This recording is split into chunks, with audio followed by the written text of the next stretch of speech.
Hello all welcome to our channel. ఈ క్లాస్లో వచ్చేసి మనము 7th క్లాస్ సైన్స్ సబ్జెక్ట్కి సంబంధించిన 12th లెసన్ గురించి చూద్దాము. 12th లెసన్ వచ్చేసి మనకు మొక్కలలోని ప్రత్యుత్పత్తి ఈ టాపిక్ గురించి మొత్తం notes point to point text బుక్లో ఉన్నటువంటి మొత్తం బిట్స్ ఒకే దగ్గర నోట్స్ ప్రిపేర్ చేశాను, చూడండి.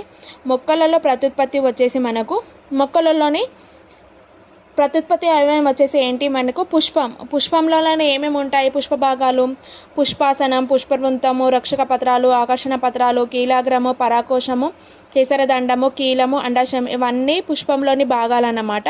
చూడండి, పుష్పం ప్రారంభమయ్యే చోటు కాడ కొంచెం ఉబ్బినట్టు కనిపిస్తుంది, దీనిని ఏమంటారు అని అంటే పుష్పాసనం అంటారు. ఇక్కడ కొంచెం ఉబ్బినట్టు భాగం ఉంటుంది కదా, దీనిని పుష్పాసనం అని అంటారు. ఇది పువ్వులోని భాగాలన్నిటికీ పీఠం లాగా పనిచేస్తుంది.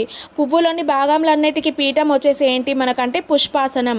పుష్పంలోని భాగాలేంటికి రక్షక పత్రాలు, ఆకర్షణ పత్రాలు, కేసరావళి, అండకోశము. నెక్స్ట్ రక్షక పత్రాల గురించి చూద్దాము. ఆకుపచ్చని గొట్టంలాగా ఉండే నిర్మాణము పుష్పాన్ని మొగ దిశలో రక్షిస్తుంది. ఆకర్షణ పత్రాలు వచ్చేసి కొన్ని గరాటులాగా ఏర్పడతాయి. ఇవి ఏంటి, ఆకర్షణ పత్రాలు. ఆకర్షణ పత్రాలు ఏంటి, ఇట్లా గరాటులాగా ఏర్పడతాయి కదా, దీనిని ఆకర్షణ పత్రాలు అని అంటారు. అయితే కేసరావళి నెక్స్ట్ వచ్చేసి కేసరావళి అంటే ఏంటి, సన్నని మెత్తడి నిర్మాణాలను ఆకర్షణ పత్రాలను ఆనుకొని ఉంటాయి. ఇవి ఏంటి, కేసరదండము. ఇక్కడ ఉన్నాయి కదా సన్నని తీగలాగా నిర్మాణాలు ఉన్నాయి కదా, వీటిని కేసరదండం అంటారు. కేసరదండం చివర ఉబ్బెత్తుగా ఉండే భాగమే పరాగకోశము. ఇక్కడ కేసరదండం, ఇప్పుడు ఇది కేసరదండం ఉంది కదా, ఇక్కడ లాస్ట్కి ఇట్లా ఉబ్బెత్తుగా రెండు లేవ, దీనిని ఏమంటారు అంటే పరాగకోశం అని